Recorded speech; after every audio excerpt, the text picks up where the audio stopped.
Bienvenue sur le podcast d'Equizen Conseil, l'âme des chevaux, le podcast pour connaître son cheval et mieux le comprendre. Bonjour. Cette semaine, les premiers froids arrivant, j'ai décidé de vous parler des chevaux en hiver. Alors c'est vrai qu'avec les intempéries, le froid, ça modifie pas mal de choses au niveau de la vie quotidienne de nos chevaux, mais aussi des interactions qu'on a avec eux. On va voir tout ça. Déjà, on peut parler des problématiques de confort thermique chez le cheval. C'est vrai que la plage de température qui est neutre pour le cheval, elle se situe entre 5 et 25 degrés. Donc on voit que c'est différent de l'humain. Pour l'humain, cette plage de température, elle est entre 20 et 25 degrés. La plage de confort thermique, c'est quoi? C'est l'intervalle de température dans lequel un animal peut maintenir en fait sa température corporelle à court terme sans dépenser d'énergie supplémentaire. Alors, est-ce qu'il faut couvrir ou pas son cheval? Bien, le choix en fait, il doit pas être le résultat d'une interprétation anthropomorphique. C'est-à-dire que parce que nous on a froid, on estime que le cheval doit être couvert. Le cheval, comme on l'a vu, jusqu'à 5 degrés, il peut faire face à des températures basses. Mais évidemment, c'est pas une vérité absolue, il va falloir s'adapter à chaque cas particulier. Par exemple, si on a un cheval qui est âgé ou un cheval en mauvaise santé et qu'il pleut et qu'il fait moins de 10 degrés, ça peut être tout à fait pertinent de le couvrir avec une couverture imperméable à minima pour éviter qu'il soit mouillé. Si la température remonte autour de 20 degrés dans la journée, par contre, il faudra s'organiser pour pouvoir retirer la couverture. C'est souvent le problème à l'intersaison, en automne, au printemps, parce qu'on peut avoir des nuits froides, pluvieuses, et puis dans la journée, on va avoir plus de 15 degrés, et là, le cheval, avec sa couverture, risque d'avoir trop chaud. Il y a différentes études qui ont montré que les chevaux pouvaient s'acclimater à des températures très froides. En particulier, en Islande, par exemple, on a des chevaux qui vivent par moins 31 degrés sans que ça pose de problème, sans qu'ils perdent de l'état corporel. Mais c'est des chevaux qui sont habitués à ces situations. Alors, on a également une étude où on a appris aux chevaux à indiquer leur choix en montrant des panneaux, donc ils pouvaient indiquer s'ils voulaient qu'on leur mette la couverture, s'ils voulaient pas de couverture, ou s'ils voulaient rien changer à la situation, c'est-à-dire que s'ils avaient déjà la couverture, ils la gardaient, ou s'ils en avaient pas, on leur mettait pas la couverture. Et donc, à la suite de cette étude, ce qu'on a vu, c'est que les chevaux demandaient à porter la couverture quand il faisait sec en dessous de 0 degré. Par contre, dès qu'il pleuvait, ou qu'il y avait beaucoup de vent, vers 5-10 degrés, ils demandaient à avoir une couverture. Et au-dessus de 10 degrés, par temps sec, même avec un peu de pluie, il y a très peu de chevaux qui demandaient couverture. Donc avant de couvrir son cheval, il faut se poser un certain nombre de questions. Est-ce que la température va descendre en dessous de 5 degrés? Est-ce qu'il risque de pleuvoir? Est-ce que mon cheval a un endroit où s'abriter en cas d'intempéries, s'il le souhaite? Est-ce que mon cheval est en bonne santé ou n'est pas trop âgé, etc. Est-ce qu'il est tondu? Évidemment, un cheval tondu n'aura pas la capacité de se protéger contre le froid comme un cheval qui a son poil d'hiver. Si la température en journée va remonter au-dessus de 10 degrés, est-ce que j'ai la possibilité de m'organiser pour retirer la couverture ou la faire retirer par quelqu'un? Est-ce que, quand j'observe mon cheval, je vois des signes de stress thermique, c'est-à-dire mon cheval tremble ou il semble apathique, abattu? Est-ce que quand il respire, sa fréquence respiratoire est très basse? Il y a peu de mouvements respiratoires sur une minute. Donc ça, c'est vraiment des signes à observer. La fréquence respiratoire, elle doit être autour de 15-20 mouvements par minute. Et si elle est beaucoup plus basse que ça, effectivement, c'est qu'il y a un problème. Voilà, donc concernant la couverture, c'est vraiment important de s'adapter à chaque cas particulier. On a également l'abri. Alors, ce qu'on observe souvent, c'est que quand il pleut, c'est rare que les chevaux aillent se mettre sous les abris. Plusieurs raisons, ils peuvent ne pas en ressentir le besoin, mais il y a également le fait que souvent la pluie fait beaucoup de bruit sur le toit, et certains chevaux peuvent être gênés par ça.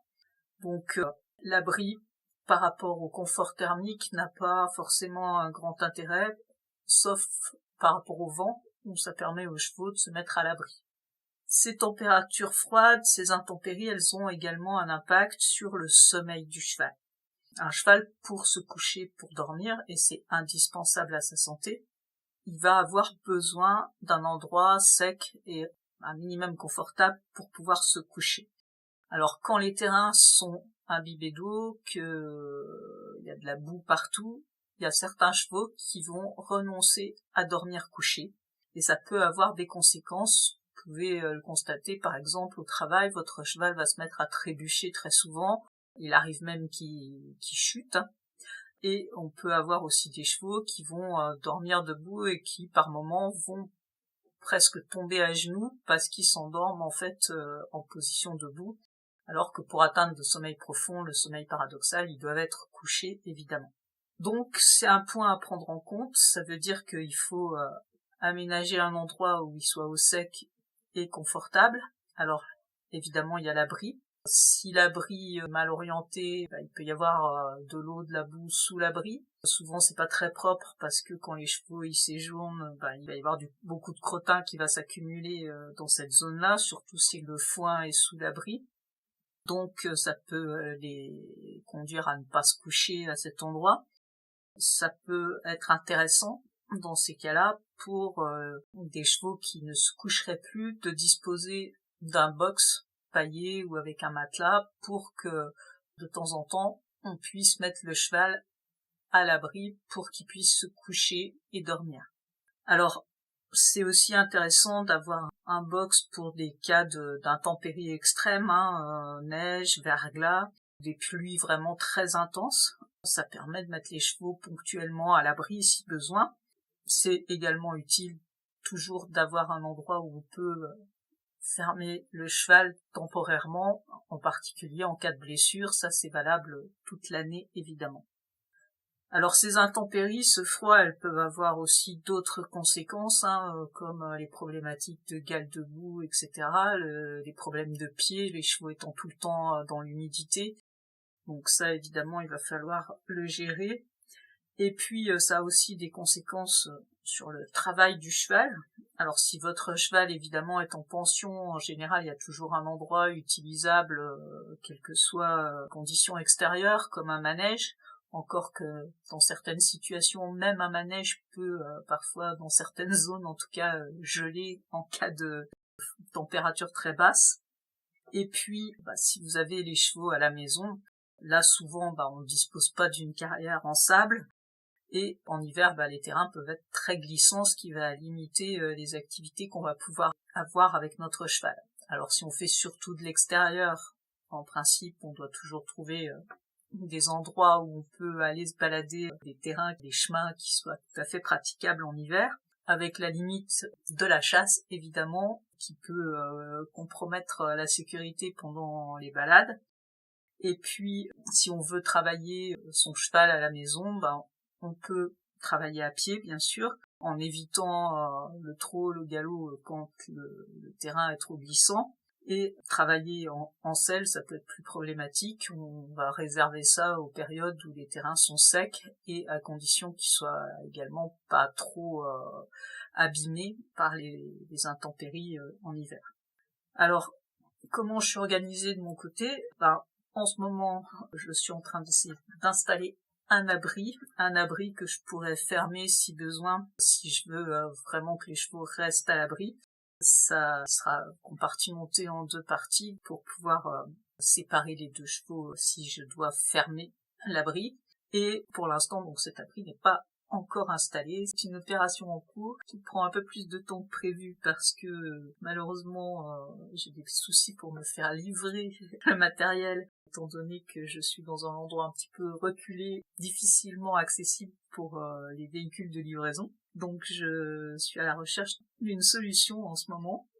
Et puis pour le travail, j'ai la chance d'avoir une carrière en sable. Donc une carrière en sable, malheureusement, c'est pas non plus la panacée, puisque si les températures sont très basses, l'eau qui est dans le sable va geler, et donc le terrain va être beaucoup trop dur pour pouvoir travailler dessus. Et puis j'ai la possibilité aussi de partir en extérieur, avec pas mal de chemins autour de chez moi.